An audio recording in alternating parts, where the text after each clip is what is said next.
السلام علیکم السلام علیکم مسٹر شہریار خان، کیسے ہیں آپ؟ ٹھیک ہیں؟ مزاج ٹھیک ہے؟ سوری ہم نے ڈسٹرب کیا، ود آؤٹ انٹیمیشن آپ کو ڈسٹرب کیا. آپ کیسے ہیں؟ اللہ کا شکر ٹھیک ٹھاک ہے. ہاؤ واز یور عید؟ اللہ کا شکر ہے زبردست، فیملی میں بزی گزری ہے. اچھا Shahryar Khan, without taking too much time, kindly آپ اپنے بارے میں کچھ بتا دیجیے گا، اسپیشلی آپ کی جو کمپنی ہے اس کے بارے میں، کیونکہ آپ تو بہت سارے ملٹی ٹیلنٹڈ اور ملٹی ٹاسک اورینٹڈ کام کر رہے ہیں، تو ہمارے جو آڈینس ہیں ان کے لیے بھی آپ ذرا کائنڈلی تھوڑا اپنے بارے میں بتا دیجیے گا. پیزادہ بھائی، ہماری کمپنی کا نام ہے potential consultancy private limited. That's good. اور ہمارا جو آفیسز ہیں ہمارے پاس کرنٹلی ہمارے پاس رومانیہ میں اپنا آفس ہے، ہم وہاں سے آپریٹ کر رہے ہیں. گریس میں ہمارے پاس اپنا آفس ہے، ہم وہاں سے آپریٹ کر رہے ہیں. یو کے میں ہم وہاں سے آپریٹ کر رہے ہیں. یہ اسلام آباد میں ہمارا برانچ آفس ہے، ہم یہاں سے آپریٹ کر رہے ہیں. تو مینلی جو ہمارے پاس ریکوائرمنٹ آتی ہے، کیونکہ ہماری مین پاور سپلائی کمپنی ہے رومانیہ اور گریس کے اندر، تو ہمیں ان دونوں کنٹریز کی طرف سے زیادہ ریکوائرمنٹ آتی ہے. گریس کے اندر ہمارے پاس زیادہ تر ہوٹل فیلڈ، ایگریکلچر فیلڈ کے ویزاز آتے ہیں، ورک پرمٹ آتے ہیں. اور جو رومانیہ ہے اس کے لیے ہمارے پاس ڈفرینٹ کیٹیگریز آتی ہیں. اس کے اندر ہمارے پاس زیادہ تر رومانیہ کے اندر جو کام ہے ہمارا، وہ ہمارے پاس اسکلڈ ورکر کا کام ہے. اس کے اندر آپ کے الیکٹریشینز ہو گئے، مکینکس ہو گئے، پھر کنسٹرکشن فیلڈ سے ریلیٹڈ. فیلڈ سے ریلیٹڈ آگے پیچھے. ابھی ہم نے ریسنٹلی اپنی کنسٹرکشن کمپنی رجسٹر کرائی ہے گریس کے اندر. اور آگے ماشاء اللہ کنسٹرکشن کے اندر ہم یہاں سے اپنے اسکل ورکرس کو اپنی کمپنی میں وہاں ٹرانسفر بھی کریں گے. ایک لے مین کے لیے کائنڈلی یہ ضرور بتا دیجیے گا کہ آپ جو ویزاز کو ڈیل کر رہے ہیں تو اس میں اسکلڈ اور انسکلڈ یہ دو جو ٹریڈز ہیں ان کے بارے میں کائنڈلی ایلیبریٹ کریں لوگوں کو کہ آپ اسکلڈ کس سینس میں مانتے ہیں اور انسکلڈ کون سے ہے، اور ان کس کی کیا ریکوائرمنٹ ہے کہاں کہاں پہ. جو بیسیکلی یہاں پہ ایک عجیب کانسیپٹ ہے. یہاں پہ جس طرح مجھے روز فون آ رہے ہوتے ہیں، سر میں نے جانا ہے، ساتھ میرے کزن ہیں، میرے دوست ہیں، ہم 5-6 بندے جانا چاہتے ہیں، باہر جانا چاہتے ہیں. ہم بیسیکلی اسکلڈ اگر ویزا آیا ہے تو وہ ڈفرینٹ کیٹیگریز ہو سکتی ہیں. ڈفرینٹ کیٹیگریز ہیں. اس کے اندر انسکلڈ بندہ جو ہے وہ بالکل ایسے جیسے ایگریکلچر ویزاز ہیں، اس کے اندر آپ کہہ سکتے ہو کہ یار آپ انسکلڈ بندہ بھی چل جائے گا. وہ فوڈ پکنگ ہوتی ہے، بعض دفعہ وہاں پہ فیلڈ ورک ہوتا ہے اور پیکنگ ورک ہوتا ہے، اس کے اندر چلو انسکلڈ بندہ چل جاتا ہے. مطلب جو اسکلڈ ویزاز آتے ہیں ہمارے پاس، اس کے اندر آپ کنسٹرکشن فیلڈ جس طرح آپ بتا رہے ہیں وہ ہے. اس کے اندر ایک میسن ہے تو وہ میسن ہے، وہ ایک انسکلڈ بندہ تو میسن نہیں بن کے جا سکتا. ہمارے یہاں ایک یہ بہت بڑا غلط کانسیپٹ ہے کہ جی سر بس آپ ہمیں ویزا، ہمیں ورک پرمٹ ارینج کرا دیں تو ہم چلے جائیں گے. تو یہ نہیں ہوتا. اور یہاں پہ بھی لوگوں نے بھی کافی ویڈیوز میں دیکھتا ہوں آگے پیچھے لوگ بڑی لگایا ہوتا ہے لوگوں نے، وہ جی پڑھے لکھے بغیر کچھ کیے آپ لوگ رومانیہ گریس چلے جائیں. یہ ایک غلط کانسیپٹ ہے. جو اسکلڈ والا ایک بندے کے پاس جو اپنا پروفیشن ہے، ایک اسکلڈ ورکر ہے، تو وہ جو اپنا کام کرتا ہے، جو کر سکتا ہے، اب وہ ایک انسکلڈ بندہ وہ کام نہیں کر سکتا. انسکلڈ بندہ جو ہوتا ہے، ایک میسن کی آپ مثال اگر لیتے ہیں، اگر ایک بندہ پراپر میسن ہے تو وہ میسن ہے. انسکلڈ بندہ جا کے ٹائلیں یا ساری چیزیں تو نہیں لگا سکتا. پھر اس کے بعد ایک اور غلط کانسیپٹ ہے لوگوں میں کہ جی امبیسیز میں آپ چلے جائیں تو ویزا اور یہ ساری چیزیں جو ہیں وہ ایزی. ہاں، میں اس طرف آنا چاہ رہا تھا، سوری ٹو کٹ یو. اب ہمارے پاس یہاں پہ لوگ تو یا اسکلڈ ہے یا انسکلڈ ہے، ان بوتھ مینس. یہاں پہ ایک تو ان امپلائمنٹ زیادہ ہونے کی وجہ سے لوگوں کا باہر جانے کا ٹرینڈ بہت زیادہ ہے، اور ریسنٹلی اس وجہ سے، اس ٹرینڈ کی وجہ سے کچھ لوگ فائدہ بھی اٹھاتے ہیں. اور ایک ریسنٹ بہت ٹریجک ایکسیڈنٹ ہوا ہے، تو آپ کیا سمجھتے ہیں کہ جو ریسنٹ ایکسیڈنٹ ہوا ہے اور اس کے بعد جو الیکشنز ہوئے ہیں گریس میں، اس کے بعد ہمارے یہاں پہ پاکستانیوں کے لیے کوئی ان کے جو رولز ریگولیشنز ہیں یا ان کے جو کوئی نیا پالیسیز مرتب کیے ہیں، یا اس میں کوئی چینجنگ آئی ہے، یا ایز اٹ از پہلے کی طرح وہ اسی طرح چلا رہے؟ ایک تو پہلے وہ آپ سے ہم اسکل اور انسکل کی بات کر رہے تھے نا، اس کے اندر بھی یہاں پہ دیکھیں ایک بندہ جو اسکلڈ بندہ ہوتا ہے، جو اس کا پروفیشن ہوتا ہے، جب اس کا ورک پرمٹ آیا ہوتا ہے، وہ ایمبیسی جاتا ہے تو وہ اس کا کام ہوتا ہے, وہ اس کے بارے میں اگر ایمبیسی میں بھی اس کے بارے میں اگر آنسر دا کویشچن ہوتا ہے, چیزیں ہوتی ہیں, اس کو پتہ ہوتا ہے, وہ اس کے بارے میں سوال جواب چیزیں دے سکتا ہے. اور ایک انسکلڈ بندہ اگر جاتا ہے وہاں پہ اور اس سے اگر آنسر دا کویشچنز ہوتے ہیں, چیزیں ہوتی ہیں, تو وہ نہیں کلیئر کر سکتا ایمبیسی کا انٹرویو. اور اس کے اندر کافی ٹائم ٹیکنگ پروسیس ہوتا ہے. آپ یہاں سے سارے ڈاکومنٹس پریپیئر کرتے ہو, آپ وہاں بھیجتے ہیں, وہاں پہ ٹائم لگتا ہے, پھر ان کا ورک پرمٹ ایشو ہو کے آتا ہے, پھر یہاں اپوائنٹمنٹس کا آج کل آپ کو پتہ ہے ایشو ہوتا ہے. تو 2-3 مہینے کا یہ بیچ میں پروسیس ہوتا ہے, اور بندہ اگر اپنا انٹرویو ہی نہ کلیئر کر سکے تو وہ ٹھیک نہیں ہے. تو یہ ڈفرینس ہے. اسکلفل بندہ ہم پریفر کرتے ہیں, ہمارے پاس زیادہ تر جو ڈیمانڈ آتی ہے وہاں سے وہ بھی اسکلڈ ورکر کی آتی ہے. آپ اس بیریئر کو کراس کرنے کے لیے جو ان کو انٹرویوز میں ایشو ہوتے ہیں, کیونکہ یہ پڑھے لکھے لوگ نہیں ہیں, ان کو انٹرویو دیتے ہوئے اپنے فیلڈ سے ریلیٹڈ, تو آپ اس کو کیسے, اس جو ڈیفیشنسی ہے اس کو کیسے بریچ کرتے ہیں؟ آپ کیا پریپیئر کرتے ہیں ان کو, یا آپ کیا کوئی سجیشن دیتے ہیں؟ ہمارے پاس انسٹیٹیوٹ ہے اپنا, ایک یہاں پہ فی الحال ہم اس میں آپریٹ کر رہے ہیں. جو ہمارا بیچ فائنلائز ہو جاتا ہے ان کو ہم لینگویج کورس اپنے طور پہ, لینگویج کی ٹریننگ, انٹرویو کی پریپریشن, یہ ساری چیزیں انہیں پریپیئر کرتے ہیں, کیونکہ بیسک انگلش تو آپ کو چاہیے, یہ آپ کی ریکوائرمنٹ ہے. جہاں تک آپ نے مجھ سے سوال پوچھا کہ گریس کے اندر جو واقعہ ہوا, باقی میں نہیں, اس سے پہلے ایک اور سوال ہے, کیا آپ ہر واکنگ کلائنٹ کو انٹرٹین کرتے ہیں, یا آپ وہ جو پروسیجر ہے, اسٹینڈرڈ جو SOP آپ نے بنائی ہے اس کو فالو کرتے ہیں؟ نہیں, ہمارا ہر واکنگ کلائنٹ کو ہم بالکل انٹرٹین نہیں کرتے.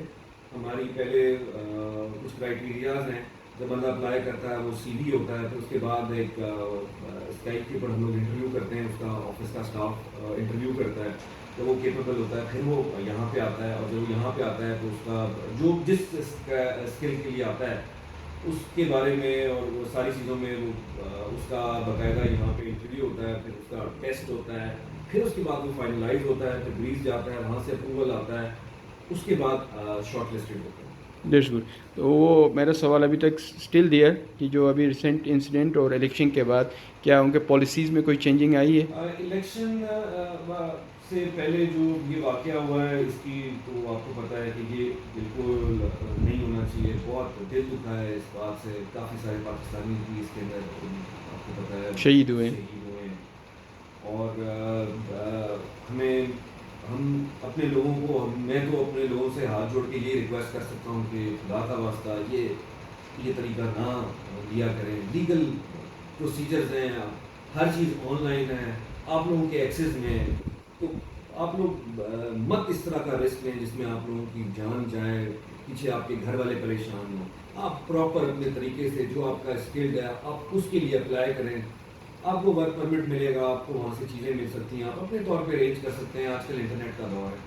تو یہ تو ایک بہت ہی برا واقعہ تھا, اور اس کی ٹائمنگ بہت ہی اور زیادہ بری تھی. اس سے 10 دن پہلے گریس نے آپ کے سامنے پاکستانیوں کے لیے 5 ایئرس کا ویزا پلان دیا, اور اس کے بعد فوراً یہ واقعہ ہو گیا. اس کے بعد الیکشن آ گئے. الیکشن 26 تاریخ کو جیسے ان کے الیکشن ختم ہوئے, تو کچھ چیزیں تھوڑی چینج ہوں گی آہستہ آہستہ. آئی ہوپ کہ بہتری کی طرف جائیں گی, اور ہم پاکستانیوں کے لیے کوئی زیادہ ریسٹرکشن یا کوئی ایسی چیز نہیں ملیں گی, اور ہمیں اچھی کیٹیگریز ملیں گی وہاں پہ, اور ہمارا کام ہوگا. ابھی تھوڑا سا جلدی ہے ہمیں بتانا کہ سچویشن کیسی ہوگی. یہ آہستہ آہستہ ابھی بالکل الیکشن ہوئے ہیں, نئی گورنمنٹ ہے ان کی, 10-15 دن بعد سے آہستہ آہستہ آپ کو پتہ لگنا شروع ہوگا. بہت سارے دوستوں کا سوال ہے, کیونکہ آپ لوگ جو یہ جو پروسیس لینتھی پروسیس ہے, کیا اتنی دیر تک وہاں کا امپلائی آپ کا جو ورک پرمٹ ہے اس کو ویٹ کر سکتا ہے کہ وداؤٹ امپلائی 3 مہینے تک, کیونکہ ایمبیسی کا ٹائمنگ بھی ہے, تو آپ کیسے اس کو روک رکھ سکتے ہیں؟ یہ آپ کا بڑا اچھا سوال ہے. بعض ابھی جس طرح ہوتا ہے کہ آپ ورک پرمٹ پہلے جو ایشو کر رہے تھے ہم لوگ ودن 1 منتھ آپ کو ورک پرمٹ وہاں سے آ جاتا ہے. ایمبیسیز 2 to 3 ویکس کا ٹائم لیتی ہے آپ کو اپائنٹمنٹ کا. تو یہ آل ٹوگیدر تقریباً آلموسٹ 2 منتھس آپ کہہ سکتے ہیں کہ کمپلیٹ پروسیجر تھا. ابھی تھوڑا سا ڈیلے آنا شروع ہوا ہے, اور یہ ایک بہت ہارڈ جاب ہوتی ہے یہاں سے. آج کل اب تو ایمبیسی کی طرف سے اسٹاف بھی ان کا تھوڑا بہت بڑھ گیا ہے, تو آہستہ آہستہ اور ریلیکسیشن ہوتی رہے گی, کیونکہ یہ اس کا ٹینیور بہت تھوڑا ہوتا ہے. یہ 9th منتھ کا ویزا ہوتا ہے جس کو آپ سیزنل ویزا کہتے ہیں. یہ سیزنل ویزا ہوتا ہے. امپلائر کے پاس یہ سیزن میں ہی کام کرنے کے لیے لوگوں نے جانا ہوتا ہے. اور جیسا آپ نے کہا کہ ایک لنتھی پروسیس ہے وہاں امپلائر کی تو پوری کوشش ہوتی ہے کہ اب جتنی جلدی سے جلدی ہو سکے وہ وہاں سے اگر فارن آفس سے کوئی ہیلپ کر سکے اپنا جلدی ورک پرمٹ بھیجے یہاں ایمبیسی کا پروسیجر ہو.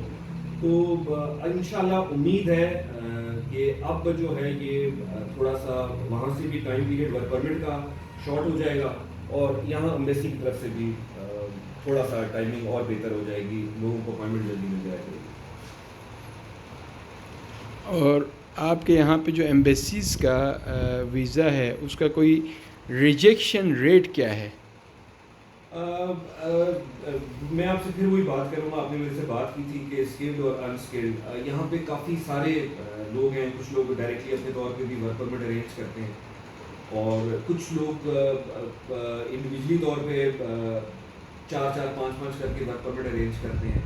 اور جیسے ہم لوگ ہیں یا باقی اور جو بڑے لوگ کام کر رہے ہیں ان کے ساتھ ڈائریکٹلی بڑی کمپنیز وہاں پہ انوالو ہوتی ہیں جن کا کافی بڑا سیٹ اپ ہوتا ہے, ملٹی نیشنل کمپنیز ہیں یا اس طرح.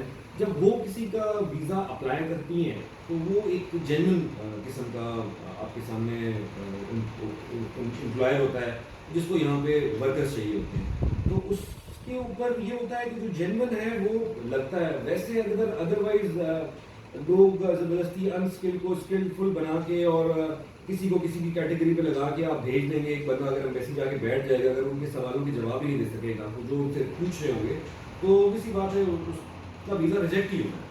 فائنلی میں یہ بتا دیں آپ واٹ از یور سجیشن جو لوگ باہر جانا چاہتے ہیں, گریس جانا چاہتے ہیں, رومانیہ جانا چاہتے ہیں, other part of the globe جانا چاہتے ہیں, جو ابھی ہمارے بہت سارے لوگ دیکھا دیکھی میں بہت لوگوں کے ایسے لوگوں کے ہاتھے چڑھ جاتے ہیں جن سے ان کے پیسے بھی ضائع ہوتے ہیں اور ان کے پوری زندگی بھر کا جو جمع پونجی کے علاوہ ان کے جو لائف کو اتنے دیر تک وہ ویٹ اینڈ سی میں کر کے اینڈ پہ ان کو رزلٹ ضرور ملتا ہے. So what do you suggest to people who are seeking jobs in abroad? جو لوگ جابس کے لیے جانا چاہتے ہیں, ٹرولی جاب کرنے کے لیے, کام کرنے کے لیے جانا چاہتے ہیں, اسکلڈ آپ کے پاس ہونا چاہیے, آپ کو اسکل ہونا چاہیے. اس کے بعد آپ ایک پراپر چینل کے تھرو جائیں اگر آپ نے جانا ہے. آپ ہم نہیں کہہ رہے آپ ہمارے سے اپلائی کریں. آج کل اب آپ کے سامنے انٹرنیٹ کا دور ہے, آپ نیٹ پہ اپنے طور پہ سرچز کریں, آپ کو چیزیں ملیں, آپ اپنی پریپریشن کریں. لوگ کہتے ہیں کہ جی وہ انٹرویو ہمارے سے پاس نہیں ہوتا تو لوگ اس طرف چلے جاتے ہیں کہ جی یہاں تو انٹرویو بھی نہیں ہے اور اس طرح وہ غلط لوگوں کے ہاتھ چڑھ جاتے ہیں. اور یہ تو آپ نے جس طرح کہا کہ آپ انٹرنیٹ پہ یوز کریں, یہ جو لوگ جن کے پاس کچھ نہیں ہے وہ دیکھا دیکھی میں سنی سنائی باتوں پہ وہ بھی سوشل میڈیا کمپین چلا رہے ہیں. تو what is the right way to apply and what is the best way to apply? اور ان سے جو سوشل میڈیا اور یہ جو فیک کمپینز ہیں ان سے بچ کے ایک جینون کنسلٹنٹ کے پاس جائیں, اس کے لیے واٹ از دا پروسیجر آپ کے سامنے میں کسی کا نام نہیں لوں گا. جو لوگ کمپین چلا رہے ہیں یا کر رہے ہیں سوشل میڈیا پہ, کسی کی روک نہیں ہے, جس کا دل چاہے وہ اپنے طور پہ کام کر سکتا ہے. یا آپ کو بندے کی جو پرانے لوگ بیٹھ کے کام کر رہے ہیں جن کو لوگ جانتے ہیں, جیسے ہم یہاں اسلام آباد میں بیٹھے ہیں 20-25 سال سے ہم لوگ کام کر رہے ہیں.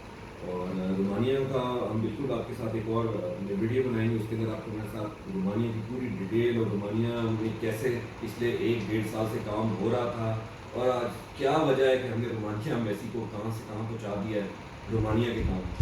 تو وہ ایک الگ ٹاپک ہے, ہم انشاءاللہ کوئی ٹائم لگا تو اس کے بعد بات کریں گے ہم. تو فی الحال یہ ہے کہ انسان کو خود دیکھ بھال کے سوچ کے چیزیں کرنی ہیں. اور ٹپکلی وہ اسٹیجز بتا دیں کہ بھائی آپ کے پاس یہ چیزیں ضروری ہے, یہ اسٹیجز اگر کراس کرتے ہیں تو اس کی اتھینٹسٹی کو آپ چیلنج نہیں کر سکتے. لائک کوئی بندہ سوشل میڈیا پہ کمپین کرے گا اور کہتا ہے کہ آپ میرے اکاؤنٹ میں پیسے ٹرانسفر کرو, وچ از I think is a fake. تو لوگ جلدی میں کرتے ہیں, تو ان کو آپ یہ تو سجیسٹ تو کریں گے کہ آپ آفس پرسنلی وزٹ کریں, ایک SOP ہے, ایک ڈاکومنٹ پروسیس ہے, یہ ساری چیزوں کو. ایسے ہی ہے, بالکل آپ کی بات بالکل ٹھیک ہے. ایسے آج کل کافی زیادہ ہوتا ہے, کوئی بندہ آپ سے آن لائن کہیں اور بیٹھا ہوا ہے, فیک IDs بنی ہوئی ہیں, کچھ لوگوں نے نمبر فیک یوز کر رہے ہیں اور وہ لوگ ان کی باتوں میں آ جاتے ہیں اور پیسے دے کے پھنس جاتے ہیں. ایسا کوئی نہیں ہے. جس کے پاس اسکلڈ ورکر ویزاز ہوتے ہیں, جن کو ریکوائر ہوتے ہیں اسکلڈ ورکر, وہ ایک پروسیجر ہے پورا, وہ فالو ہوتا ہے. آپ کو خود نظر آ رہے گا, وہ آپ کا ٹائم ٹیکنگ پروسیس ہے, وہ اتنی جلدی اس طرح نہیں آ جاتا, اوور نائٹ نہیں مل اوور سکتا. نائٹ نہیں آتا. اور اس کی پریپریشن ہے. یہاں بھی اگر کسی بندے کا ورک پرمٹ آتا ہے, اس کے بعد اس بندے کی اپنی لینگویج کورس کا ہم کوشش کرتے ہیں کریں. پھر اس کے بعد اگر وہ اسکلڈ ہے تو اس کا ہم ٹریڈ ٹیسٹنگ بورڈ میں جا کے ہم اس کا خود ٹیسٹ لیتے ہیں, تاکہ وہاں جا کے اس کو ڈیفیکلٹیز نہ ہو. اگر ایک بندہ اسکلڈ ورکر ہے, اگر اس کی انگلش جو ہے اتنی اچھی نہیں ہے, تو ہماری کوشش ہوتی ہے کہ ہم اس کی انگلش کی تیاری بہتر کریں, تاکہ وہ ایمبیسی جا کے انٹرویو کلیئر کر سکیں. تھینک یو شہریار خان, آپ کے ٹائم کا بہت شکریہ. انشاءاللہ پھر نیکسٹ ایپیسوڈ میں پھر آپ سے ملیں گے for further information. Thank you so much.